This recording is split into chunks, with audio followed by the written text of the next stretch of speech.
G'day everybody, welcome back to the channel. In today's episode we're going to be talking about 5 camera hacks, tricks and tips. So stick around, let's get into it.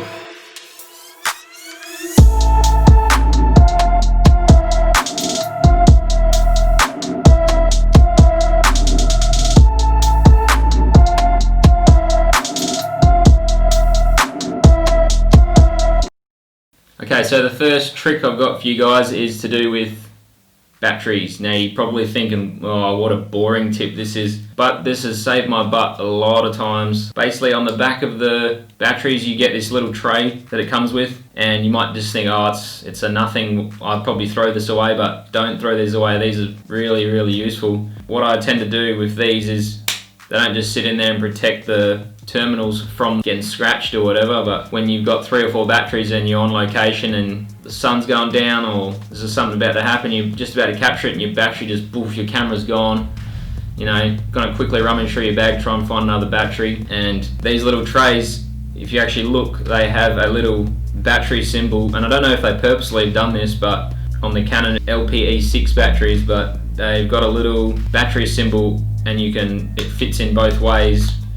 And on the Canon batteries, half of the battery is blue and the other half is black. So what I tend to do is, just in my mind, I like to just say, okay, a fully charged battery is blue, and then I just clip it in when it's fully charged, and I just make sure that I can see the blue sticker through the battery shaped icon there.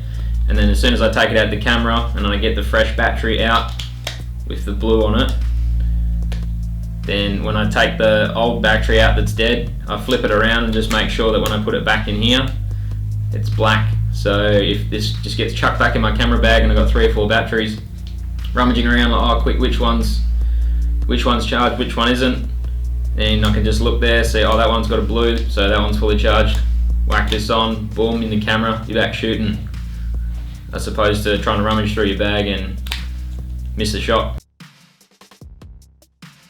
Tip number 2 is focusing manually. Manual focus allows you to set your focus specifically to a specific area that you want in your image. Say if it's a rock or if it's something in the distance and maybe you want a sequence of shots, or you want to keep focusing on the same thing every time. You have to did it, trying to focus the same thing every single time. So what you can do is actually lock your focus in. Once it's locked on a tripod, you can lock your focus and then you can just carry on shooting. You don't have to worry about it every single time. You just know that the focus is always going to be exactly on that spot that you picked. And if you haven't checked out my last video on how to use manual mode, I actually use manual focusing in that video as well. I don't go into it, but that's one of the scenarios where you would probably use manual focusing. Normally this is pretty handy if you want to do panoramic shots. If you want to do a panoramic of, you've got your tripod set and you want to sweep your camera across the scene and you want to take multiple images, then you can set your focus on one, pan to the other side, make sure it's whatever's in focus is all good, and then you can just start shooting. You don't have to worry about your focus. So the way you set your focus is, you want to go into the back of your camera, you want to go into live view mode, you want to hit the keypad or the joystick to move the white box. You want to move that over your focusing area, and then you want to zoom in with the plus or minus buttons on the top right there and turn the focus ring, be able to dial your focus in like super crisp. And then once you've zoomed in, you can just adjust the focus ring on the front of your lens like you normally would, and you can just move it back and forward until your focus is perfect, and then you can just press that plus or minus button to get back out of that view, and then your focus is set. You don't have to touch anything. Now you can just carry on shooting. Say if you're doing sunsets or sunrises like I do, then you can just straight go for it. You know, you don't have to, I can set a focus and I won't touch the focus for an hour. I can just keep on shooting the same image. As the light changes or the scene changes, you know, my focus is always going to be, you know, the focus is going to be set on that rock or on that building or wherever you pick the focus to be. You know, as long as that thing's not moving, then your focus is always going to be on that spot if you use manual focus. If your white box doesn't appear, you're probably going, Tony, my camera doesn't have a white box. You know, where is it gone? You know, he's talking about the white box. Don't stress. There's a little button on the side of the lens. It's probably an autofocus. Just flick that switch to manual focus and then a little white box will appear and you'll be good to go.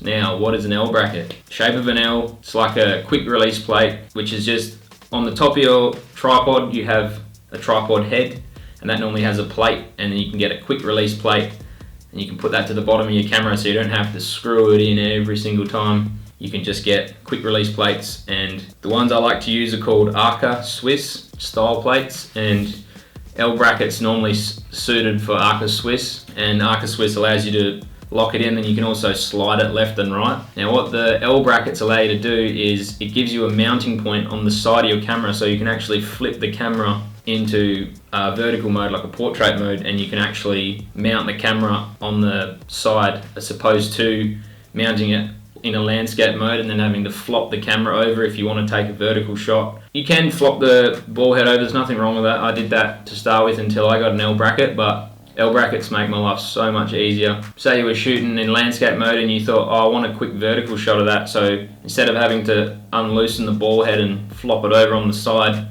and then take a vertical shot, and then you want to go back to a landscape shot, you want to try and bring it up and readjust it again, you're never going to get it the exact same. So a lot quicker ways to just have the L bracket on your camera. You can unscrew it, just turn the camera, click it in, take your shot, and then you can unscrew it again and click it exactly back to where it was before. Okay, the next tip I'm going to talk to you about is back button focus. Your camera, normally your focusing and your shutter release is on the one button like you're used to pressing every time you take a photo. You hear that dit and then the click. So if you half press it, it will focus, and then if you fully press it, it'll take the image. Now if you think that's two functions in one button, basically back button focus, it allows you to decouple the focusing and the actual shutter button. The shutter button at the front just becomes a shutter, so you can click that as much as you want. That will just take the photo. Now you're probably thinking, well, what am I going to do? How am I going to focus the image? The back button focus means the back of the camera has a button. It's called AF on normally, and it takes a little bit of getting used to, but if you change to back button focus, you'll be able to focus with your thumb on the back of the camera, and then you'll be able to shoot with just your finger at the front. Now you're probably thinking, well, why do I want to, make it complicated than that? But if you want to shoot, say, action, I shot a few surfers not long ago, and I use back button focus for that. It allows me to, I don't even have to keep on pressing the back button. There's a mode in there called AL servo, and you can just hold the back button in, and that even if the subject's moving across, you can just hold the back button in and it'll constantly adjust the focus constantly as he goes across or towards you or away from you. As long as you hold that back button in, it will constantly just keep on trying to focus on the subject, and that allows you to then put your camera into continuous mode, and you can take multiple bursts of shots. So you can just hold the back button down with your thumb. That'll that sorts out your focusing, and then you can just, whenever you can keep on focusing, and then when something happens, like he's gonna go up the side of a wave and do a turn, or he's gonna go down a barrel, then you think, oh, that's a cool shot, and then you can hold the shutter button down. You can capture as many shots as you want. That's the beauty of back button focus. If you want to just press it once, if you want to just press the back button to focus on something once, say if your kid was standing at the assembly and he's getting an award, you're a certain distance away and they're not moving, you're not moving, you can just press that back button once, focus on them, and then you don't have to keep on did it every time you want to take a photo. Once you've pressed that back button, your focus is locked at that length, and you can click away. You don't have to annoy everybody with the beeping sound. Okay, so how do you change your back button focus? Now you want to go into the back of your camera and you want to go to the camera icon at the top. Then you want to scroll down to the custom function number 4, where it should say operation/others. On the first page, you can see at the bottom where it says 1, 2, 3. It should be on the first page. You can press the middle button to actually select that page, and then you can scroll down. You can scroll down with the wheel, and then you get to a setting that says AE lock /metering plus autofocus start, or AF start. If you change those settings, that should make your AF button and your shutter button separated. So the AF button is for focusing and the shutter button is to take pictures.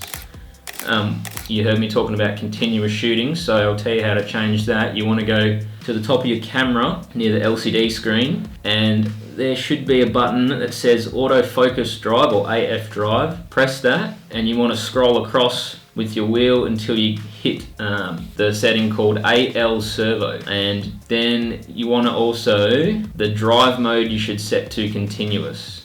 Now what this will allow you to do is, like I explained before, when I was telling you about, I was taking a picture of the surfer going across, so I decoupled the shutter button and the focus button, so it was back button focusing, and then the shutter button was taking the photos. Remember I said you can hold the back button focus in, and that will track the subject that's moving, and it'll keep them focused. If you change it to AL servo, you can hold that button in, and then it'll track. Okay, the next tip that I want you guys to know is histogram. A lot of the times people don't know what a histogram is, or even if they have seen it, they don't know how to read it, but it's a super important thing you need to learn if you want to learn photography. You see that box at the back, and it's got all those weird lines and colors and stuff going everywhere, but that's basically the exposure of your image. And if you haven't checked out my manual mode camera basics video, I talk a lot about exposure values, and if the image is underexposed, or if it's dark, or if it's too bright, it's kind of unusable. So it's very important to know what your actual exposure is of your camera. A lot of the time, people just go, oh, I can look at the back of the LCD screen and I can see if it's a correctly exposed image or not. And fact of the matter is, when I first started, I thought that was the case, and more often than not, go down to the beach, beautiful sunset, everything's right, and then the technical aspect of photography sort of gets you down, because you get home and all your images are too dark or they're too bright, and you go, oh, look good on the camera, and then what happened,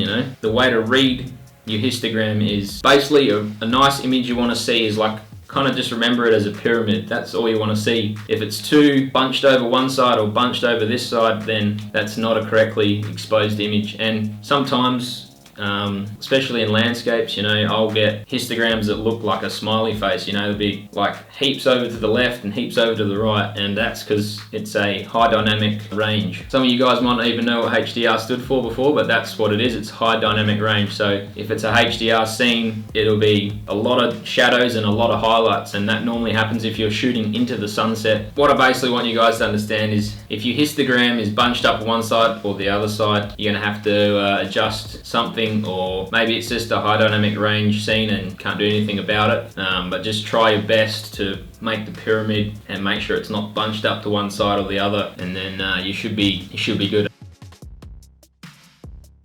The last little tip, it's a little bonus tip for you guys. I've come across it a few times. I'll go back to the quick release plates with the Arca Swiss ones. Sometimes you get different brands and they don't exactly fit. What I found was normally you get an Allen key or Allen wrench, whatever you want to call it. They normally come with a tripod head and quick release plate when you buy them.